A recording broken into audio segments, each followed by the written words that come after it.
Good evening, everyone. Can Chinese herbs help regulate the menstrual cycle? Exploring this topic, we have Mylinh Tran, who is a licensed acupuncturist from California. Mylin integrates acupuncture with Tuina, herbal medicine, nutrition, and exercise. She is experienced in pain management, functional medicine, and pediatrics. I am Amita from Nourish Doc, a global platform for natural and holistic therapies. I'd like to introduce all of you to Mylin Tran, who's joining us live from San Jose, California. Welcome, Mylin.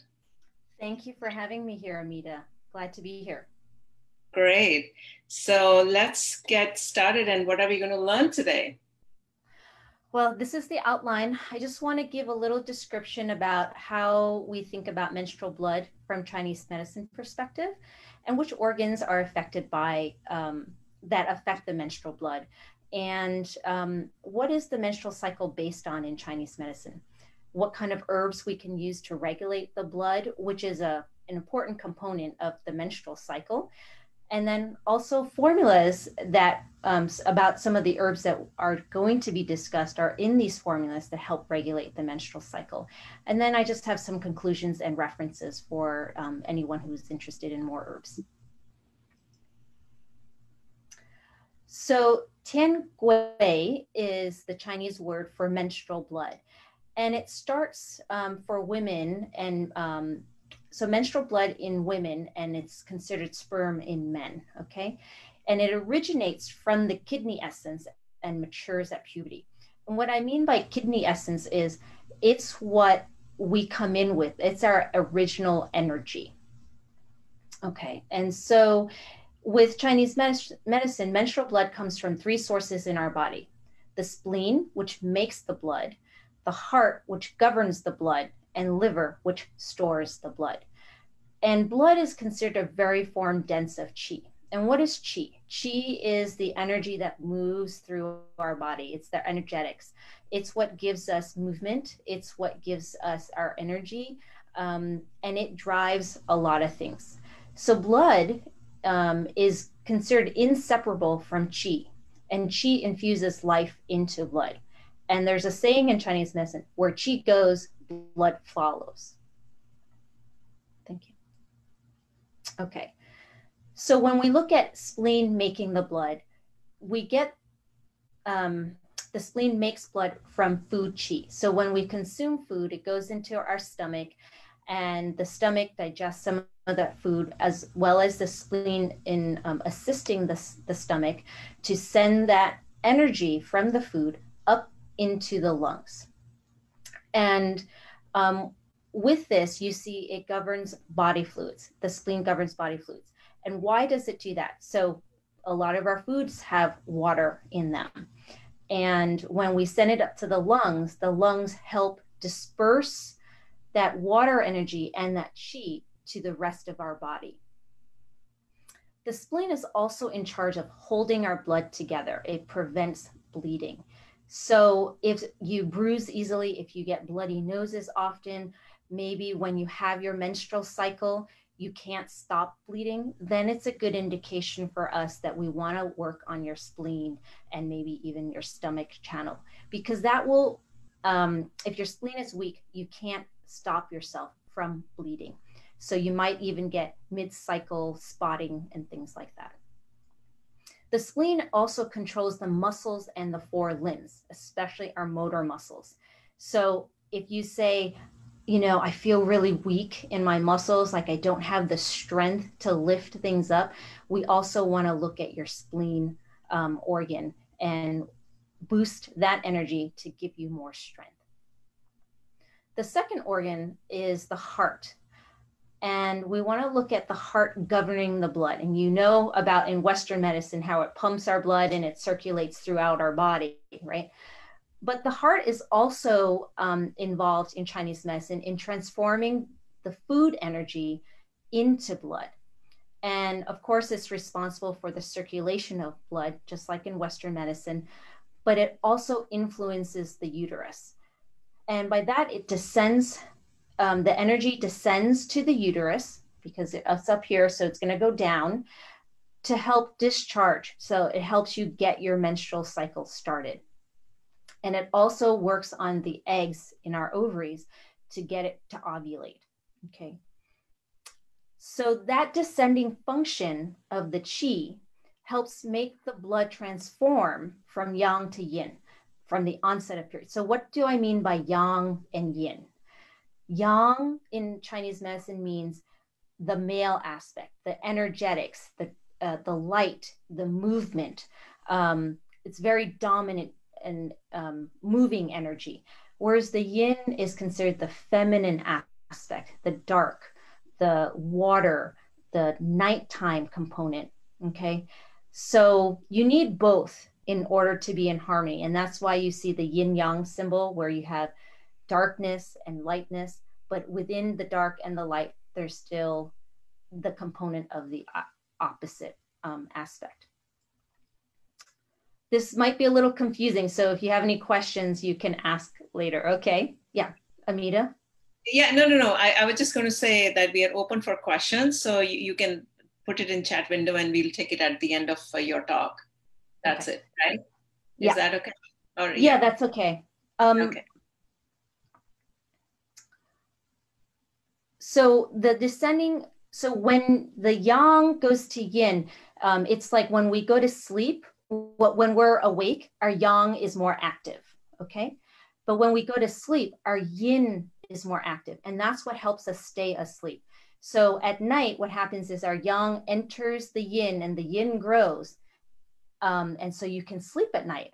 But what happens at night is if your yang doesn't enter and you don't have enough yin, guess what?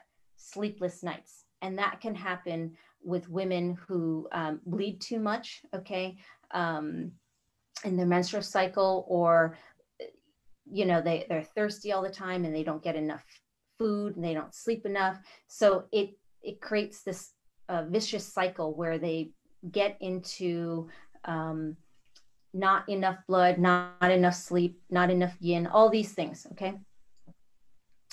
Sorry, that was a little confusing. Hopefully I'll try to be a little bit clear.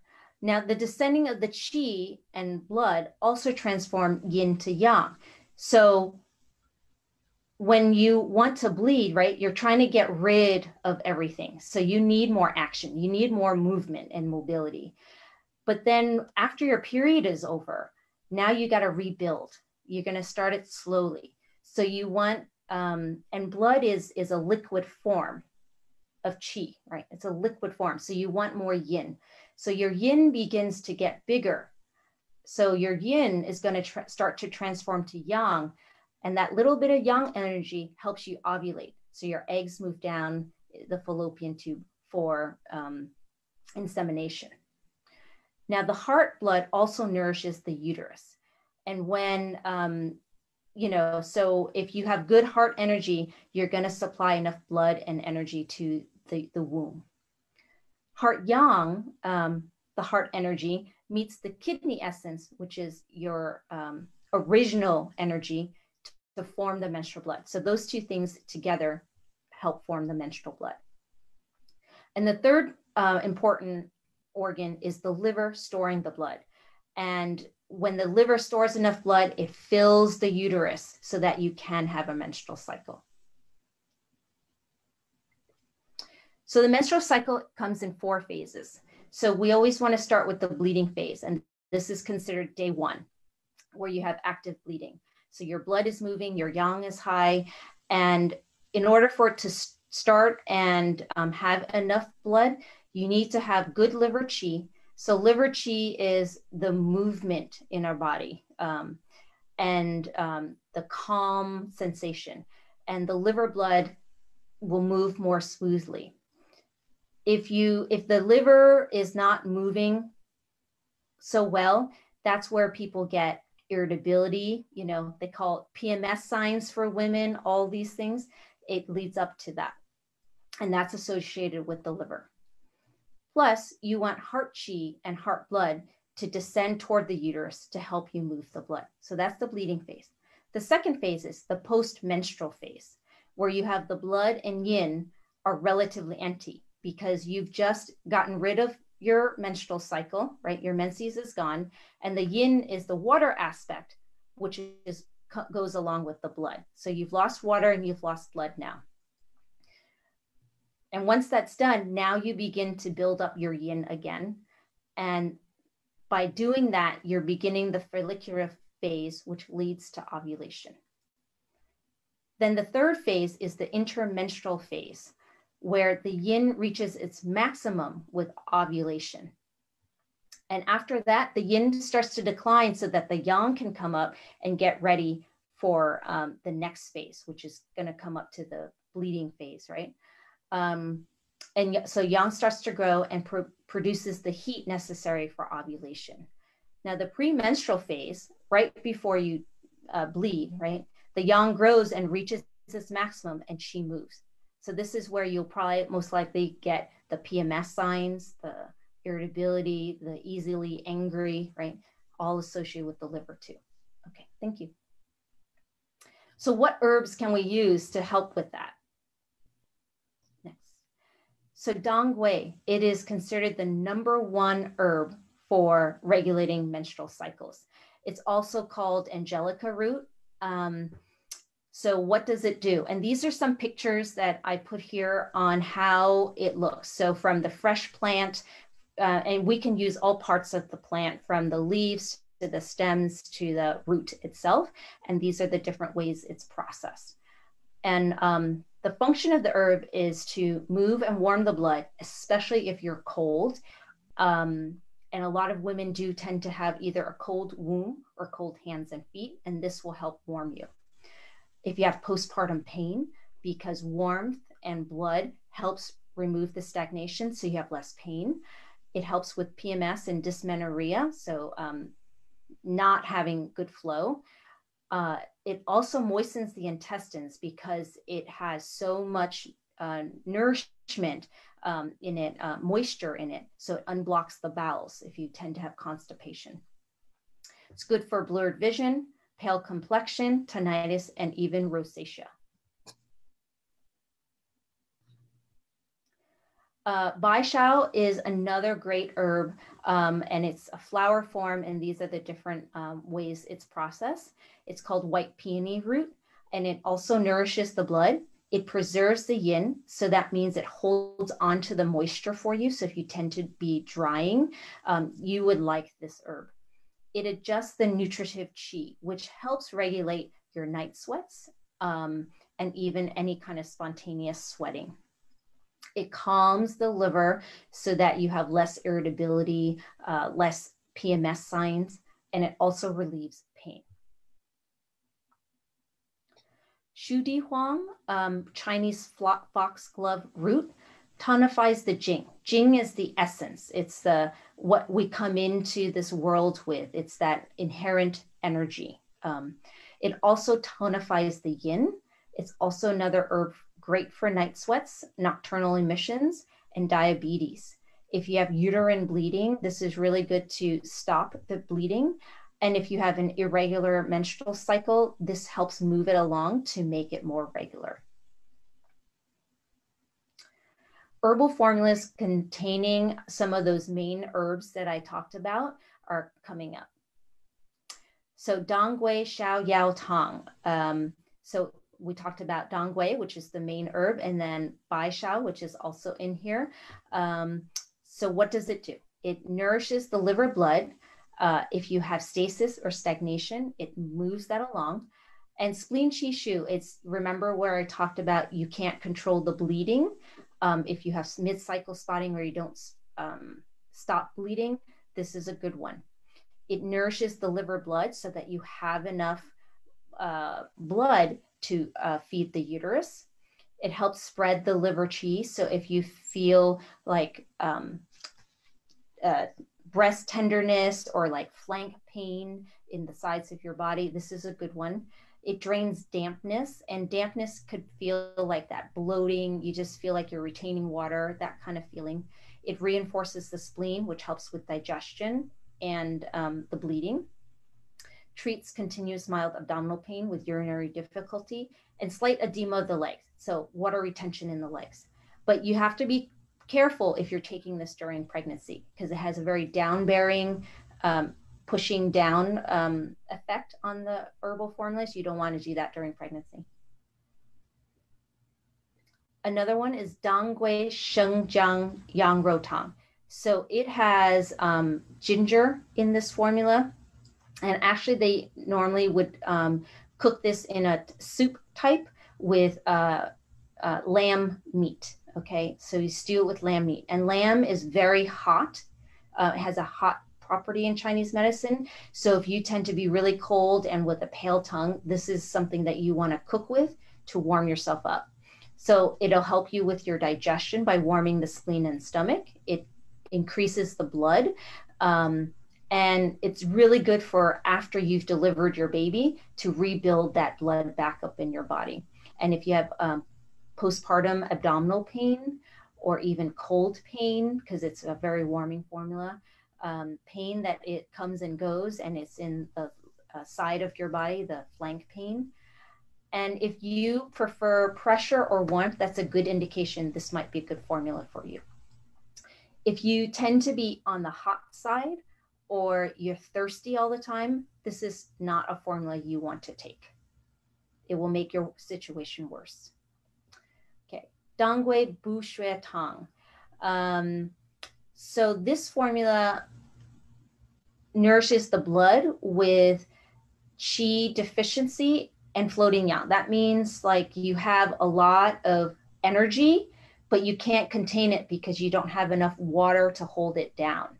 So this will replenish your blood, and it also tonifies your qi. It helps regulate the menstrual cycle by improving the blood quality. It promotes healing of wounds, which we know is lack of blood flow, and blood, and this will help with that. If you have sensation of heat in the muscles and fever, this is a great formula to use. If you typically have a red face or irritability, thirst with desire to drink warm beverages, and headaches, this is a good formula for you. It'll help calm you down. So caution, high blood pressure and heat conditions. Again, if you tend to be hot, this is probably something that you don't want to take. I think this is the last formula, Dangwei Suni Tang. So this is a frigid extremities decoction. So nose cold, fingers cold, toes cold. This is a great formula for you because it'll send all the warmth out to where you need it. So it warms the channels. It gets rid of the cold. It nourishes the blood. It unblocks the blood vessels. It warms the cold extremities that feel cold to the touch. If you have irregular menstruation, it'll regulate that because it's getting the cold out and moving the blood, because cold tends to constrain our qi and constrain the blood flow. It's great for joint pain, uterine and abdominal pain, plus cold. And if you have more sweating, especially in the feet, this will be a good formula for you. So again, because it's such a warming formula, you want to be careful when you don't have enough water, which is the yin deficiency, with empty fire, which means that you have already some heat signs, but you're already lacking a lot of water. And if it's you live in climates where it's warm, or if you're coming up on spring and summer, you will probably be careful taking this formula. Okay. So today I only talked about a few herbs and formulas that can help with this menstrual cycle. So there's many more that we can talk about in terms of for menstrual irregularities. And most are used in a formula because the menstrual issues are so complex and we need several different actions of herbs to address the issues at any given time. So as I said, this is just a small set of herbs and formulas that I discussed today. But if you can regulate a woman's cycle early on, you can really prevent a lot of issues, especially as a woman ages. So it's never too late to assist a woman in her issues. And, you know, it can help you, especially before you hit menopause to even during or after your menopause, we can help regulate some of the things that are going on with you. Great. Yeah. So we are open for questions. Please let us know your questions in the chat window. I see some questions coming up. We have written our email and website as well. So let's see. I see some questions coming up. I'm going to stop share and look at the questions. All right. Okay, so someone is asking a question. What about any of the remedies and being anemic? So someone is yeah. So even Tengwei, like we talked about, the #1 herb for menstrual cycles, can help with anemia. But we want to look at anemia as to why you are anemic, right? So if the spleen is making the blood, then we want to focus on that organ, spleen and stomach. So do you have digestion issues? And it's not only digestion of food, but is also digestion of thoughts and emotions. Okay. So it's really one of those things, like we want to look at, okay, is it because you're not producing enough blood, or is it because you're losing too much blood? But it still comes back to spleen and stomach. So when you said digestion of thoughts, what exactly do you mean? Some people get bothered by if someone has said something wrong to them and they're not able to digest it. Yeah, that's a good question. So digestion of thoughts also means, like, if you come across a situation, are you the worrier? Are you the overthinker? Do you just blow things out of proportion? Does, other people's emotions affect you? Or do you just have a hard time processing those emotions and thoughts, right? So it's not only food, but it's thoughts, emotions, and sensitivities that you may have. So when you have that concern, it still goes back to spleen and stomach. Oh, I see. So what is the best way to let it all out so that you are able to? So it depends. Everybody's going to be a little different. So some people, they need to do talk therapy, right? But the best thing is really do a combination of things. You're going to work on boosting your spleen and stomach channels, either through food, right? Through food, exercise, herbs, and honoring your thoughts and emotions. So some people, what they do is they don't even want to deal with their emotions. They're going to suppress and suppress. Well, that starts to bring up other issues, and it will manifest in everybody a little differently. Are you going to come down with autoimmune disease, right? Which nobody wants, but I've seen that happen a lot. Yeah. Are you going to come down with just a mental breakdown because you can't handle the stress, right? And it's because you kept it bottled up. Do you overeat? Do you eat in private because you don't want to deal, and that's your escape? So I'd love to hear from that viewer if she has further follow-up questions on that. Yeah, please give us more, ask more questions. We are open for questions. This is a Q&A session. These are educational sessions to help you. So please come up with more questions. I see quite a few people in Zoom. So let us know. We are here for you. Yeah. While everyone's waiting for the follow-up question or any other questions. Okay. So there's all right. So there is a question. I am an empathy. So yes to many of your comments. Okay. So an empathic person means that they're very sensitive to other people's emotions, and other people's emotions can affect how they feel in their body, and can even affect how they eat, because if they're feeling stressed. Wow. Huh? Yes. Because yes. you're sensitive. Wow. Yes. If you're sensitive, that can affect how you eat. And so, what's going to bring you the most comfort is what you're going to target. Right. Okay. All right. Someone is asking about the hot flashes, how to make them go away. By the way, this is all confidential. We cannot see you, so you're welcome to ask any questions. I'm not calling out any names, and I've stopped sharing my screen. So you're welcome to ask any questions. So hot flashes, how to make them go away? That's the question. Okay. So hot flashes comes back to the yin deficiency, the water aspect in the body. Okay. So when we sleep at night, we nourish our blood and nourish the yin aspect of our body, the water, the feminine, right? You think of the moon energy as the feminine aspect. So are you going to bed on time? Does that mean, are you a night owl? Because if you're a night owl, guess what? You decrease your blood volume because you're not sleeping during the time that you need to make the blood, and you're not nourishing your yin.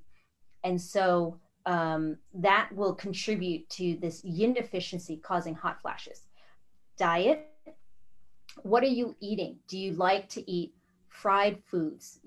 Are you a meat eater like lamb and beef? And do you like spices like clove and cinnamon and ginger? All those things are warm. And when it's warm, you think about it, you cook food on a stove, and guess what? That water evaporates, okay? And you get less and less water in your pot. Well, that's the same thing you're doing if you continue to consume all those foods on a daily basis without balancing it off with something cooling like cucumber or green tea or vegetables, which tend to be cooler to neutral. Okay. So out of the proteins, I would say fish is cool. And let's see, pork is cool. And turkey is neutral. Okay. So if you're looking, so we also look at the food factor in terms of their temperature levels for food. Okay. So food, so diet, sleep, and do you have a family history, right? And herbs. No, not herbs. I want to say, is it because of, sorry, just lost my thought. Medicines that you're taking. Mm-hmm. Okay. Western, or even herbs. Like a lot of people right now, they're on this trend of taking curcumin and turmeric. Guess what? Those are all warm. Maybe great for joint pain, but that's why I don't really like single herbs, because it doesn't balance you out in any way. It's just treating this one thing. But I mean, the least amount of things that Chinese medicine will do are 2 herbs in a formula, because all formulas are 2 or more. And why? Because they regulate many different aspects of our body. Sure.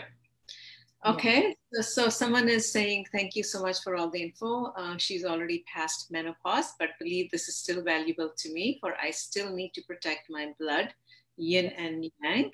So some of these Chinese formulas may still apply to me. I'm also interested in hearing you speak to after the menopause. Yes. Okay. Should we have a different session, or you want to touch upon it a little bit? I can touch upon it a little bit, but definitely we can have a different session, because a lot of people women are in that menopause state, right? Yes. So even in the menopause state, even though you don't have your menstrual cycle, you're not bleeding actively, you still go through hormonal changes, okay? And each month you can maybe get headaches at a certain time that might be related to what you had when you had your menstrual cycle. So some women can get headaches, extreme headaches or migraines, either before, during, or after. And in each phase of those, it still comes back to some kind of blood deficiency or blood stagnation. So we want to look at that. So even if you're getting that in menopause, okay, so what is that trigger? And I will say that triggers for hot flashes and menopausal symptoms, right, can lead up to what you're eating and drinking, like wine, any kind of alcohol, teas. Why? Because they are all the type that you leach out the water in your body. It dries you up. So then you have to drink more, right? So for some people, they feel like, oh, that's great, I can get rid of this dampness. Well, no, it just creates, you do lose a lot of water, but maybe not in the right places. Okay, that's interesting. Okay. Yeah. So yes, so menopause, you still want, we can still treat you with some of those herbs. And I didn't talk about any of those today because we're talking about menstrual cycles and not menopause. Yeah. But there are great formulas out there for hot flashes. Now, is it going to be like, do you have to be on them for life? Because people are like, oh, I have hot flashes all the time, but you may have to be on them for a certain period of time. And then we taper you off. And we adjust the formulas according to where you are and how much you've improved. Because once you've improved, then we switch you to something a little different that maybe balance you more, right? And we can always use a combination of formulas. So I don't know exactly what you want to know about postmenopausal problems, you know, because there's a host of things. Is it because you're not sleeping well? Because a lot of menopausal women don't sleep well, right? It does come back to that yin deficiency. We're talking about the water aspect. And so leading up to that, how did you sleep before menopause? Because if you didn't sleep well before menopause, well, menopause isn't going to fix it. It's going to exacerbate it. Yeah. I mean, sleeping, not sleeping well could be for so many other reasons. Right. There's many reasons, right? Are you worrying? Are you thinking about things? And are you waking up at certain times of the night? Yeah. Okay, that's a good indication for us. And I can say for all the viewers out there right now, if you are not going to bed by 10 or 11 p.m. at night, you don't give your body that time to replenish your blood. Why? Because between the hours of 11 p.m. and 1 a.m., that is the gallbladder time. And the gallbladder is tied to the liver. Okay. And the liver is from 1 to 3 a.m. And that is, remember, we talked about it. The liver stores the blood. Yeah. Okay.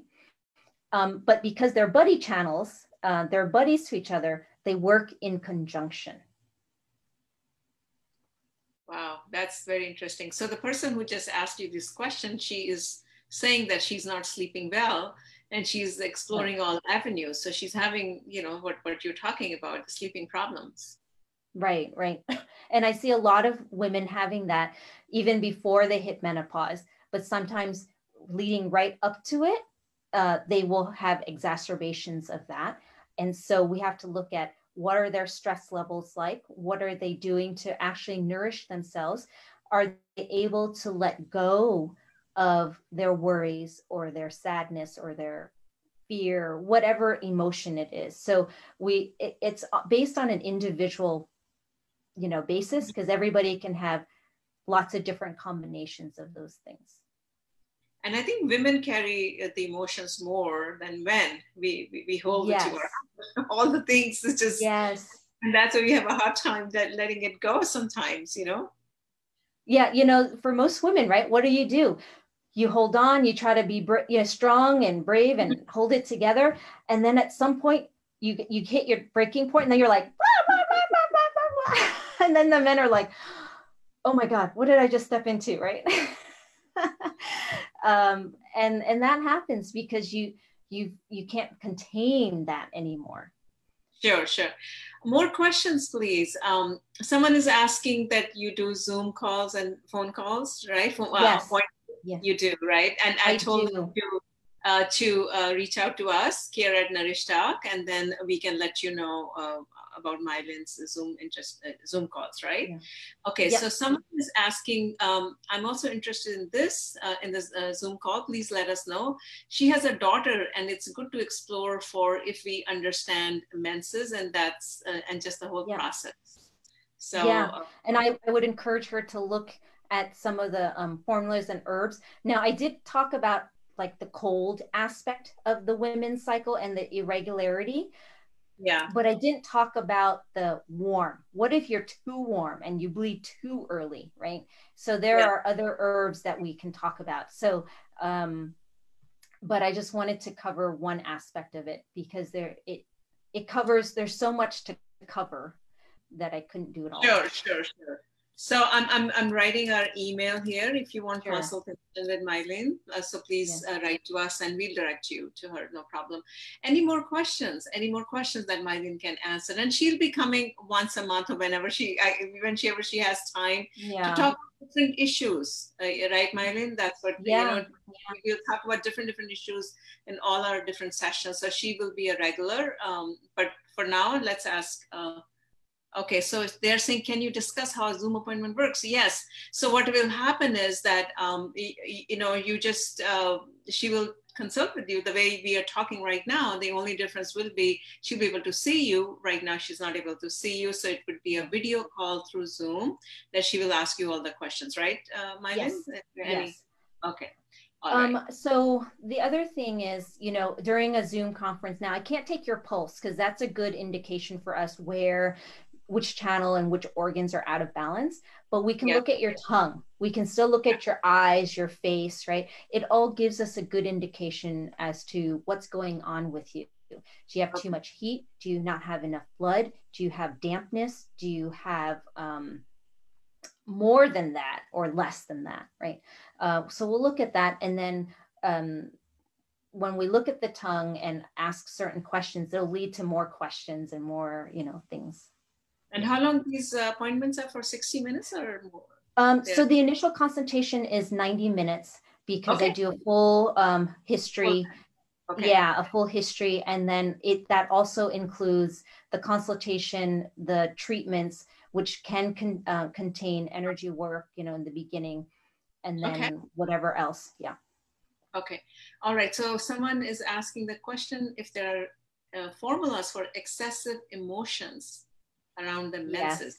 Having kind of emotions around. Yes. So we have many formulas to deal with emotions, and we use many acupuncture points for dealing with the emotions. And during the Zoom consultations, I can even share with you some acupressure points you can do at home to manage those emotions. Okay. Now there's acupressure is nothing but acupuncture without the needles. Right? Yes, for sure. Now, there are specific formulas to deal with just feeling overwhelmed, right? We have formulas for that. Now, there's formula for if you have a lot of irritability, but you also have digestion issues. There's a specific formula for that, okay? And then if you have a lot of worry, plus the digestive issues, we have another formula for that. So there are many formulas that we can explore, and it'll be on an individual basis based on their conditions. Sure. Yeah. Okay.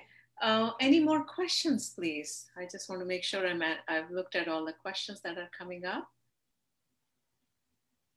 Any more questions before we wrap up? Okay. Someone is asking how much you charge. We can let you know in the 90 minutes. Okay.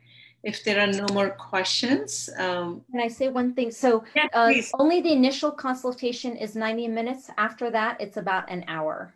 Okay. So how many consultations would they need? I mean, maybe you can tell them a little bit about. So the consultations, for herbs and menstruation, right, you're going to need a few because we want to get a good idea of what your constitution is like. And then once we prescribe the herbs, we need to do a follow-up to make sure the herbs are right for you and then make adjustments as needed, right? And we want to go through at least a couple of cycles to see how they're doing and if that has fixed their problems or if we need to make more adjustments, okay? And you've been doing remote consultations for Yes, I've been doing remote consultations since the shutdown happened. Yeah. So I've embraced Zoom. Okay, so yeah, so that's what I wanted our viewers to know, that Mylin has been doing some consultations, so nothing to worry about that. Yeah. Okay, so let us know, and then and Mylin, you can let us know about the pricing, and then we can let them know, Yeah. right, how much, what the Right. charge would be for the first Yes. 90 minutes and the subsequent sessions, and Sure. then we could do that. Okay, so thank you, Mylin, for the great information. Any other comments No or problem. feedback, please let us know before we wrap up. You like our session, please help us share these sessions. We would really appreciate that. Thank you. I sent an email already. Great. This was great. Thank you. Thank you. These are the comments. Thank you. I'm just reading it out to you, Mylin. Okay, thank you. All right. With that, I think we are going to wrap up this evening session. Thank you so much, Mylin, for joining us. We will be getting in touch with you, Yes. Mylin, and we can let the viewers know Sure. what details are. Okay. Final comment from you before I wrap up? No, it's been fun doing this, and I love to talk about and teaching people what it is, because then you start being mindful about yourself and understanding yourself better, and thinking and knowing that's not all in your head, because we get that a lot. It's all in your head. No, it's not. Thank you so much. And we'll be coming up with new topics with Mylin next month. And we'll let everyone know. With that, I want to wrap up this session. Thank you so much for joining us. And this is Amita signing off.